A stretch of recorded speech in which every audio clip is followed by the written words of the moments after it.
Okay. Um, my name's Jacob. I worked with Ashlyn, Donnie, and Dylan, and we looked at the company HipCamp.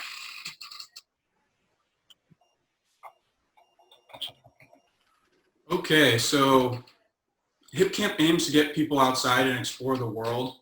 HipCamp, while also wanting to get people outside, also wants those people to protect the lands in which they travel to. To get people to help protect these lands, they need to connect with the land and care about the land. To get people outside, we need more access to lands and better information about it. So we don't think finding somewhere to camp should be a time-consuming, complicated, and confusing process, which is where HipCamp comes into play. We are committed to making getting outside fun, easy, and as simple as selecting what, when, and where you want your camping experience to be. So the solution to this is HipCamp covers all national, state, regional, and Army Corps parks in all 50 states. This is nice because all the public camp locations can be found on this one website, which makes it easier to narrow down your search for desired areas that you want to travel to. 60% of the U.S. is privately owned property, so the other 40% is publicly owned, which is where all those national parks and state, regional, and Army Corps parks come into play. HipCamp now also covers the privately held lands, so now there's access to even more campsites nationwide. So now that with the HipCamp website, research and booking locations on public and privately held properties is accessible. And HipCamp is valuable to have because the total U.S. households that claim that they are campers are 62% of the U.S. population, and that is slowly increasing over time. So more and more tech-savvy individuals are looking for ways to get out of the office and escape their technology-centered lives. And the website is really easy to use, and it makes finding the perfect spot just that much easier. And with the HipCamp website, you are able to research your spot without actually having to go out and look for the perfect spot. So you can do everything from home. Okay, so I'm going to touch a little bit on the market size and opportunity of HipCamp. So in 2019, the RV and campground market was worth $7.49 billion. This market has steadily grown over the past 8 years and has also become increasingly diverse, reaching more and more demographics. So in 8 years of keeping data on the demographics of the market, there's been a 241% increase in the number of non-white campers. Additionally, the size of the market has increased an average of 3.2% over the last 5 years. And so the graph shown on the right demonstrates that the population growth of the market in recent years, and notice the largest growth is the group of people that camp more than 3 times a year. So that's the purple on the left. It's kind of hard to see. Then the orange is 2+ times a year, and on the right it has the green. So overall they're steadily increasing, but definitely we're seeing the largest increase in that purple. HipCamp is contributing to the growth of the privately owned campground supply within the United States. They're not necessarily penetrating the existing public market of camping, but merely shifting some of the excess demand from that side. Alyssa, who we'll kind of talk about later on, she's the CEO and founder of the company. She explains in her This Week in Startups podcast interview that the process to reserve top campgrounds in the United States is pretty cumbersome and leaves a lot of people without places to go in their off time of work. And so HipCamp really takes this excess of people and creates new campground supplies for them. And the competition within this market is fragmented. We'll get into a little more of that later on. But there are other companies that offer similar services, And then there are also multiple apps that allow users to find public campgrounds when reservations cancel last minute. So overall, HipCamp has built a fairly solid campsite base of landowners that gives them protection against other companies' potential penetration. There are some significant barriers to entry when it comes to potential new firms entering. There's some licensing, regulation, compliance barriers. And then there's also kind of developed a strong loyalty with HipCamp. So that's it for the market size and opportunity. And now a little bit of the business model. So HipCamp fulfills customer needs simply by providing a convenient camping guide to its users. This is typically frequent campers and explorers, but also for first-time campers. The company allows the customers to search for available campsites based on location, landscape, activities, amenities, and lodging type, whether that's tent, RV, hammock, all that type of stuff. So in addition to booking campsites on private landowners' land, HipCamp allows users to review and upload photos of public campgrounds in state and national parks. As for the company's profitability and business model, the company takes 10% commission from the gross booking earnings, and then the private lodge provider keeps the remaining 90% of everything they make on HipCamp. So this is very similar to the process of Airbnb. So this 10% that they keep goes to payment processing, customer support, insurance, marketing, consultation, those types of activities. And then an additional source of HipCamp's revenue comes from service fees. So this service fee is applied to all the bookings and is typically proportional to the total cost of the booking, also similar to Airbnb. And like many service fees, it's non-refundable in the case of cancellations. And then the fee itself ranges between 8 and 18%, typically with higher booking totals having lower service fees. There's also a minimum $3 service fee, so they're never going to not make money on the booking. And then regarding the company's specific market, HipCamp has had over 3.5 million users in 2019, and this resulted in an estimated revenue of about 3.3 million.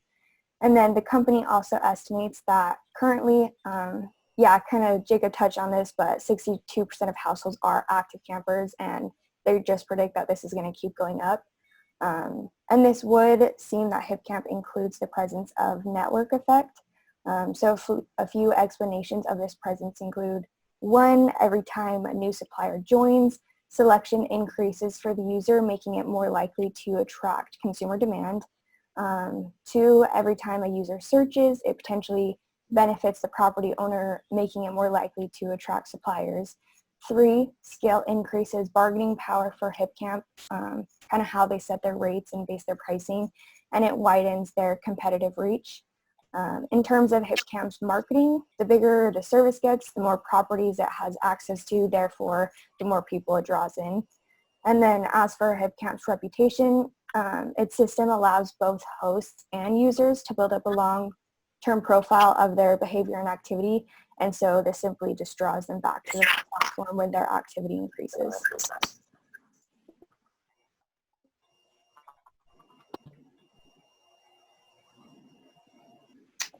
Okay, so I'm just going to go over some of the competition. If I cut out at all, I apologize. I just moved into a new house and I have to use my service for this Zoom call, not Wi-Fi.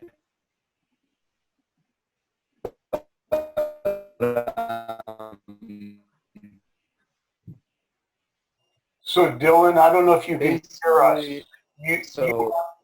You are cutting out. It is a little fragmented, but the camp does. Can you hear me now? I'm sorry, I don't have Wi-Fi at this new house. I just moved in last night, so. Sure. Would it be possible for us to hear your audio on your cell phone if you called in and then and I think somebody else is running the video or the PowerPoint presentation? Yeah, why don't we skip to the next slide, and then I'll see if I can call back in with, the cell phone. Okay. Very good.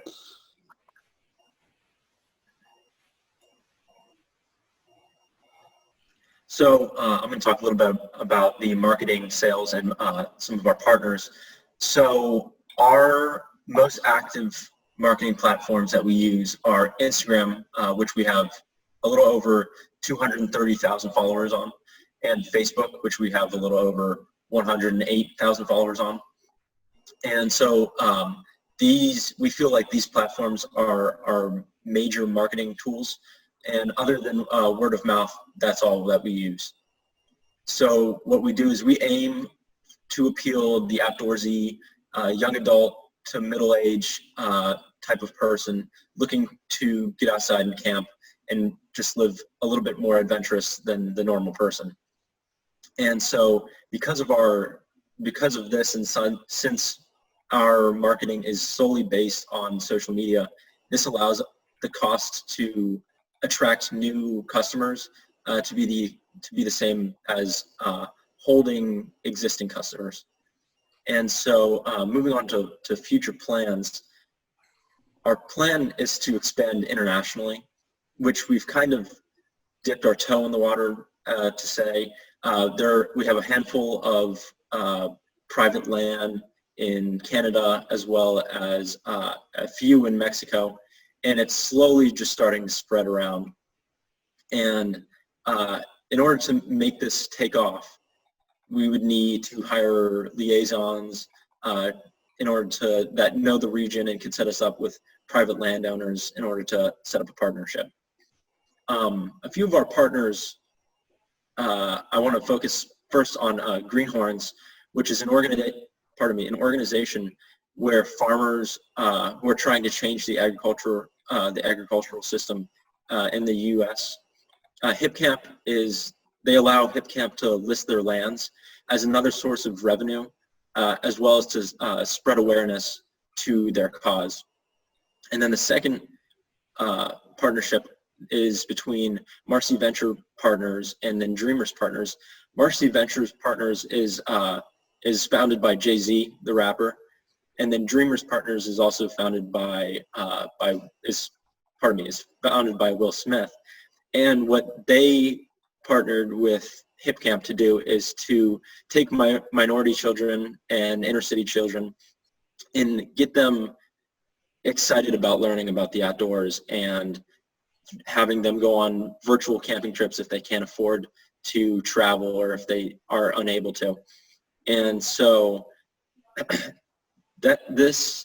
these are our current goals, which is, to continue our mission, which is to inspire people to live an outdoorsy life.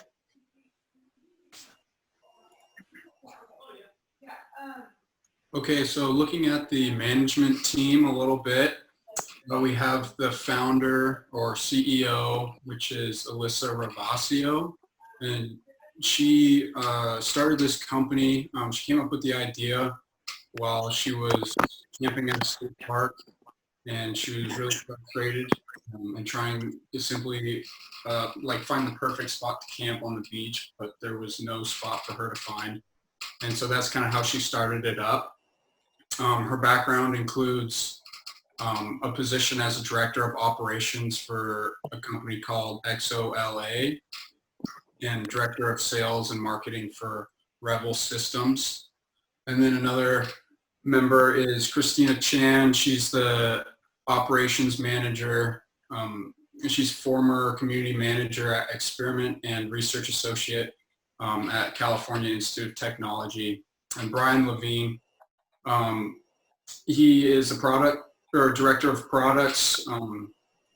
Before HipCamp, he worked as the product manager for NerdWallet, leading product manager at MyFitnessPal, and lead product manager at Zynga, and technical product manager at GoGrid. So he's been a lot of places and has had a lot of experiences.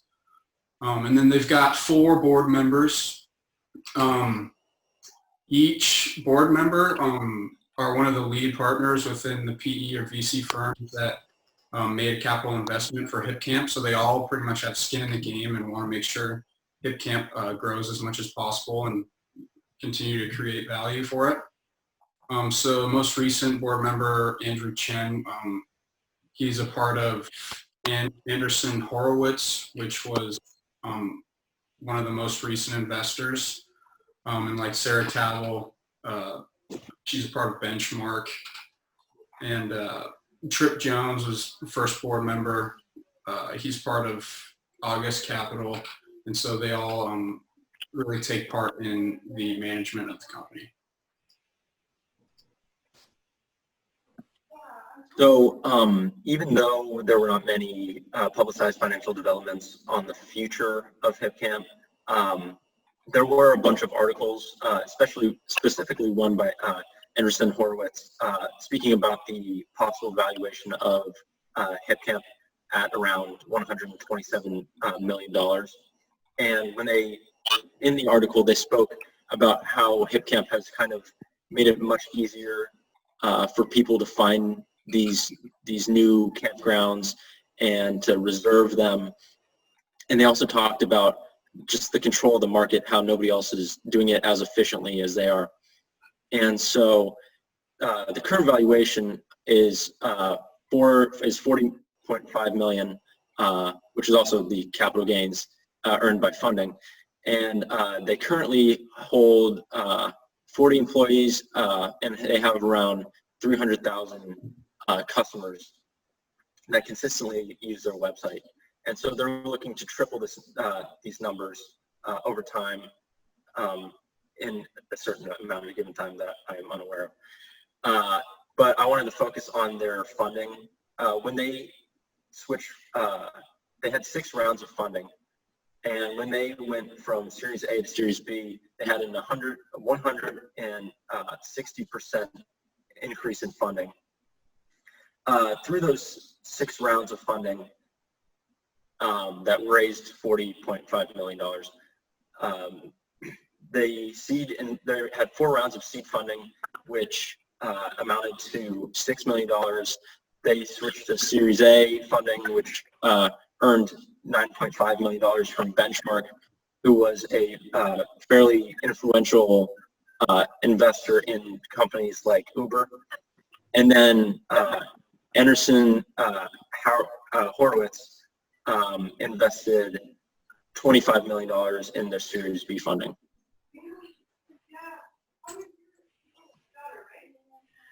So as I mentioned before, HipCamp has $40.5 million in capital to use to grow. After their most recent funding, past investors wanted more of an equity stake in the company, but however, none of these investors are planning on leaving. They're all planning on, or most of them are planning on staying. With this surge of cash from the Series B funding, we plan on meeting our mission, which is to get more people outside.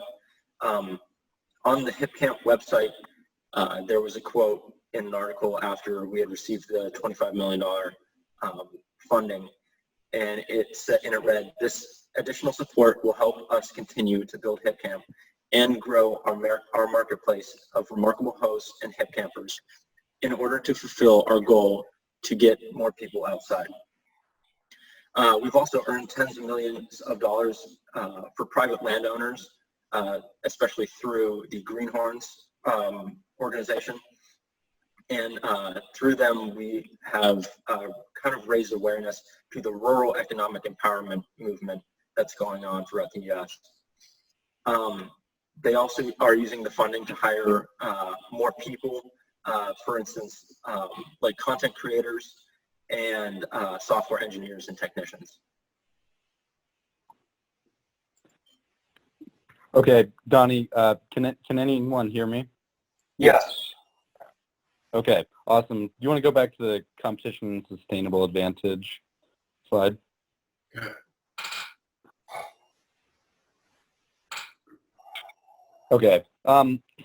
So I don't know if anyone heard, but I kind of left off talking about Tenter. Tenter is main competition for HipCamp. Essentially, it's a similar service, but Tenter will install a like a full setup, like fire pit, tent, just the necessities for camping for a fee to the home or the landowner, and then they'll charge similar fees as HipCamp does based off of the price of the reservation and things like that.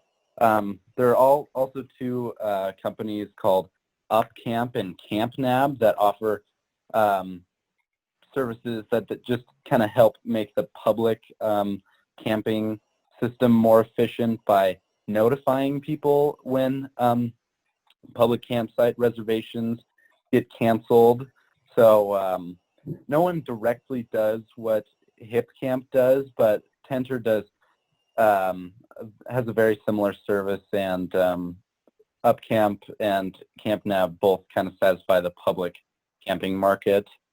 Like Ashlyn talked about in terms of the sustainable advantage, HipCamp does have a solid network effect.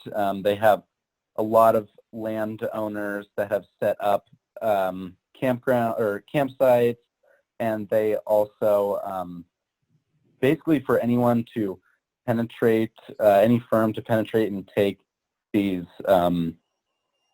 campsites away, they need to undercut HipCamp in some way and make it worthwhile for the landowner to switch over.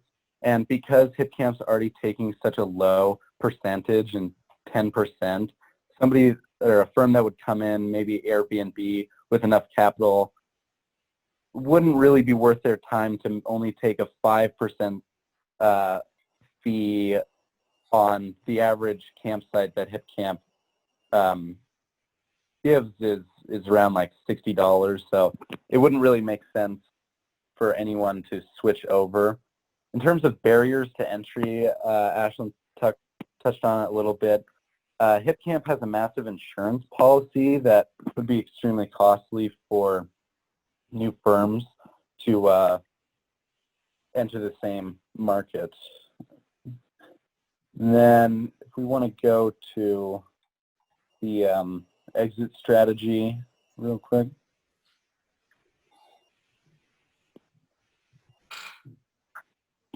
Okay, so an IPO seems most likely for the VC firms to exit, but like Donnie was saying, in the recent rounds of funding, the firms haven't wanted to exit, and they've wanted more equity.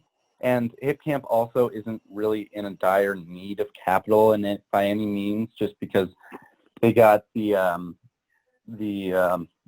last funding just a year ago. I could potentially see a Airbnb acquisition, because they Airbnb serves a similar purpose, but they could be expanding, and I could see if the right offer was made in the right circumstance, that an acquisition would happen from Airbnb.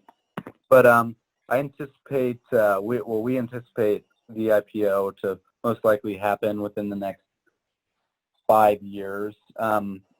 In 2018, the average age of any company that IPO'd was 13, and so HipCamp is 7 years old right now. And so just basing off that and where they are in terms of their funding, it could be another 5 to 10 years before they IPO.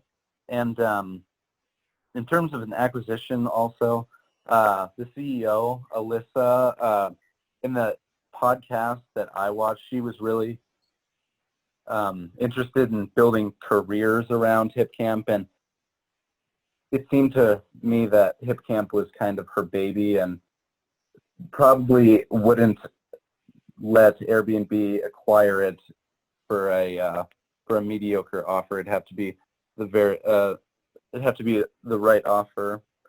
And in terms of the return on investment for VC firms, it really all depends on the timing of the acquisition or the IPO, as well as how many times and to what extent the VC firm's equity has been diluted through HipCamp's already had 6 rounds of funding, and also it matters in terms of the performance during the IPO. So in terms of return on investment, we can't really say right now. And yeah, that is everything I had. Okay, are there any questions? Go ahead. Oh, okay. I had a question about, you have 3.5 million users, but the revenue is only about 3.3 million. I was wondering if there's an issue with HipCamp actually getting the people on their app to purchase spaces, if there's like a push to get a better use out of their product. Yeah, I can speak to that real quickly. So part of the problem is, you know, HipCamp might have a lot of users, but at the same time, like we kind of went over in the overall market. There's a graph here that shows most of the camping space doesn't camp. Like most of the people who camp don't camp more than 2 times a year, right? So they're not like getting 10 reservations through the year and then HipCamp's profiting or generating revenue off those 10 reservations, right? Also, you have to take into consideration that a lot of these people, like a lot of the coveted spots in camping are the public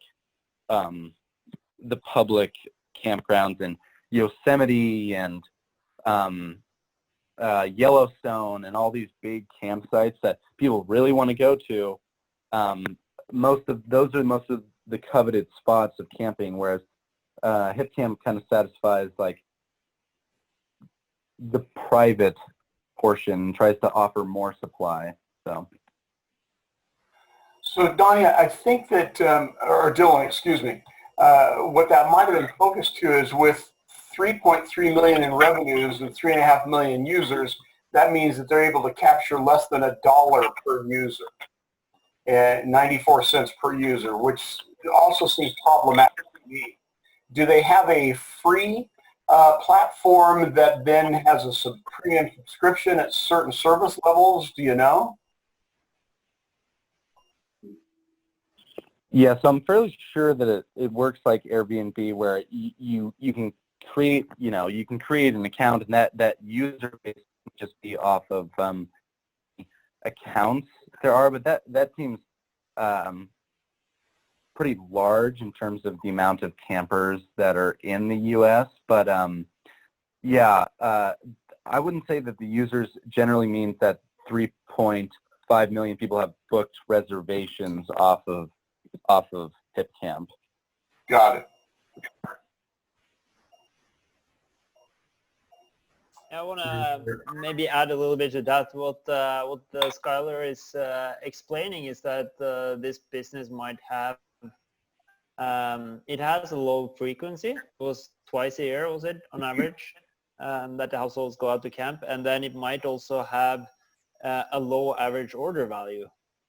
It essentially means that even though the campgrounds charge, many of them are public and they charge very little every time they go camping. So that might actually be an issue in the business model, to earn a lot, enough on each subscriber when it comes to unit economics to defend the marketing spend to get those subscribers in.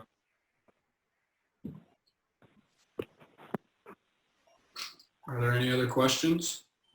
I had one. Oh, sorry, you go first. Okay, thank you. So Dylan, you mentioned that a lot of like campers are kind of going to those like coveted like public lands where there's like BLM, it's free BLM land, it's free camping. And there are some apps like, I don't know if you've heard of like Campendium or recreation.gov that kind of offer a similar service where people can find those like campgrounds and reserve them. Do you think like those apps are kind of taking away those customers from HipCamp, and like maybe it would be possibly like a good idea for them to like acquire an app that's similar or like a similar service where it's offering more like free public reservations and land?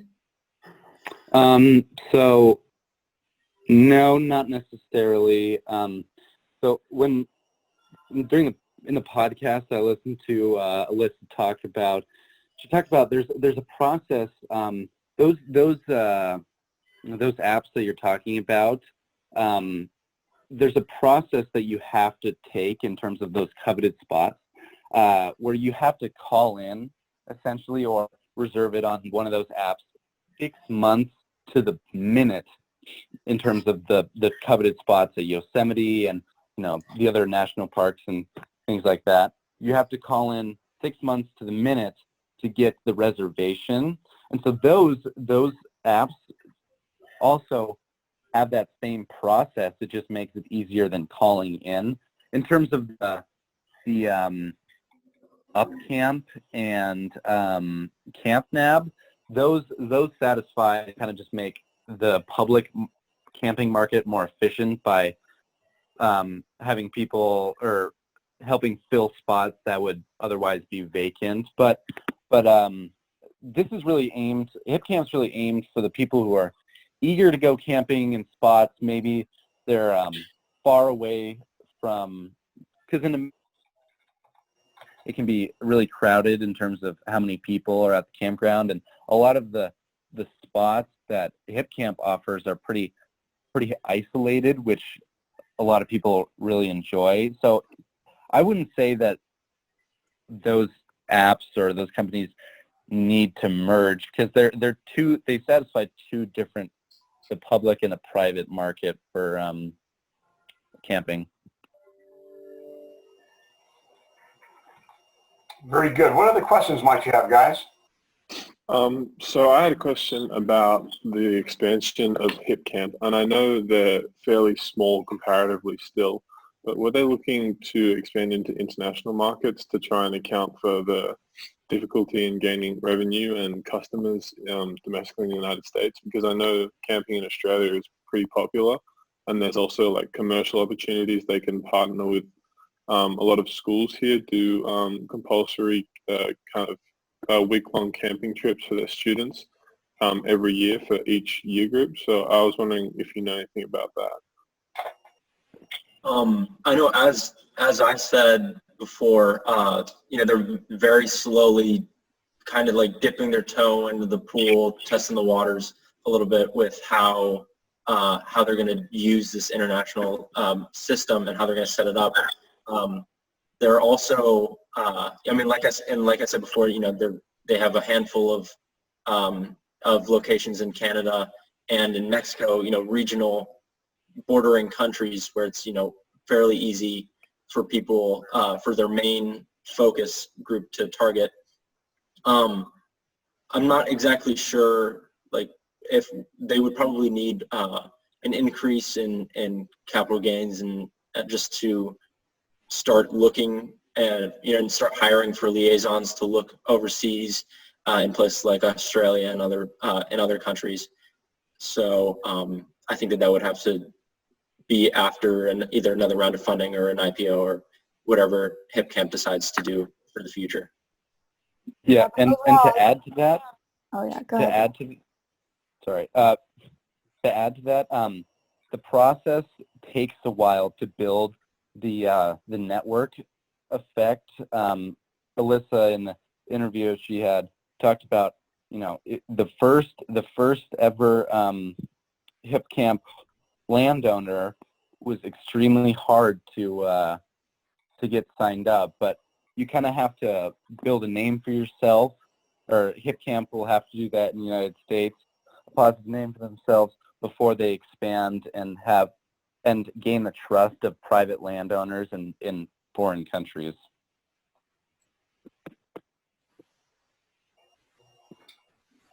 Very good. Henry, do you have a question? I have a quick question, if that's okay. Could you go to the partners screen? Oh, okay. This one? Okay. So thank you. So it sounds like you guys, so some of these partners, which rightfully so, are, in addition to just being part of the business, sound like they're like do good partnerships. And so it sounds like they've probably been able to monetize on Greenhorn's partnership with, they're still probably charging the commission for everything. With their partnership with Marcy Ventures and Dreamers Partners, do you know if they're monetizing off of that, or are they doing that kind of as almost a charitable opportunity for these kids? When I was researching this part, there wasn't a lot. There was kind of like a do-good type partnership where so they were partnering with these companies first off for their mission to increase and to inspire a lot of the younger generation who may not be able to go out and camp to start doing those things. But also because these partners are backed by big names and celebrities who could also publicize and promote what HipCamp is offering. So I don't know if that answers your question or not.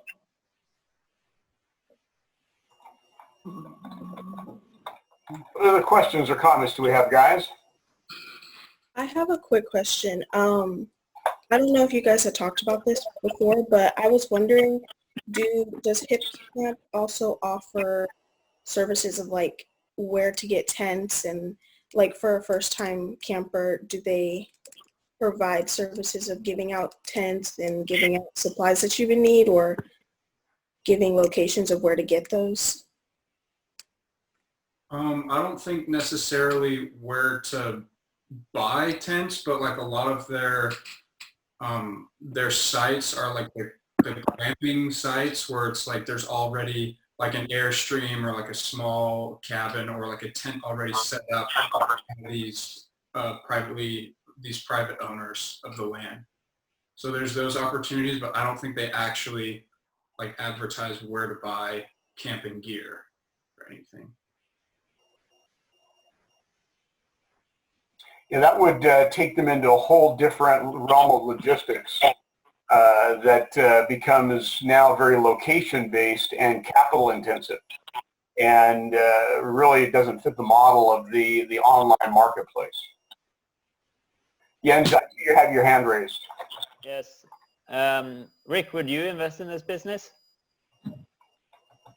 Well, I have to disclose to you that I know HipCamp. But not as an investor by any means. I know them because I have some raw land in Idaho, and that they have sought to establish a relationship with.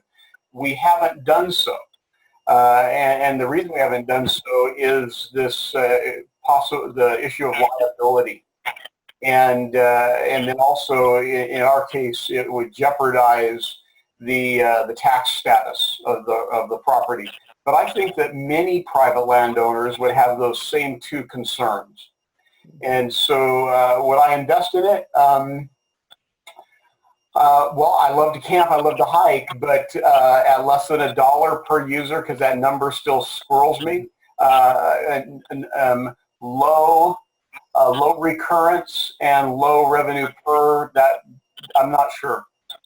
That's not exciting to me. I agree.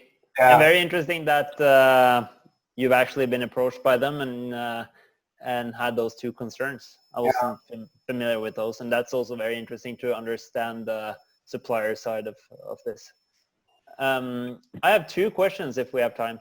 We do, certainly. Okay, so you said that the valuation was 40.5 million and the total raise was also 40.5. Is that correct? I believe that was an error on my part. Okay, that's what I was wanting to clarify, that total raise is not necessarily valuation. There's a difference there. Okay, the second question is, when you talked about competitors, you said that HipCamp has about, was it 10% of the market, and that it wouldn't be the competitors wouldn't be able to cater to those campsites. But would it be a bit like Uber and Lyft that you could drive for both if you're a driver? Could you sign up if you have private land? Could you sign up on HipCamp and also the other competitors to just broaden your market? I don't know if Dylan would want to answer this or not, but the other competitors were primarily focused on reserving public land, and whereas HipCamp is specifically, or not necessarily specifically, but they tend to have a little focus towards these private lands, family-owned lands, vacation spots that people are renting out. Jens, from the supplier standpoint, I think that this is more like open table. And if you had property and you had multiple services arranging campers for you, you have to have some pretty sophisticated integration of your reservation system and calendar that could become problematic. Yes, that's a good point. So you would probably, from your perspective, Rick, while you have the land, would you only be able to deal with one of these services? I don't remember anything being presented to me that would technically constrain me or limit me, but I may just not know that. But I would think that it would be difficult to keep track of which parts of my ground have been allocated to which services user. Yes. Unless there's some coordinated integration of that reservation calendar, in which case they may as well just be one company. That's interesting. Well, the reason I'm asking that question is that, for instance, we take the example with Uber and Lyft. The switching cost on the supplier side is very little. You just download an app and then you can just switch between apps. And there's no lock-in effect of the actual company on the supplier side. And that actually becomes a little bit of an issue because you can't, it's not, the network effect is not as defensible as if you were an open table and could lock it in with the software features on the restaurant side. Okay. Well, nicely done, guys. Yeah, great job. Thanks.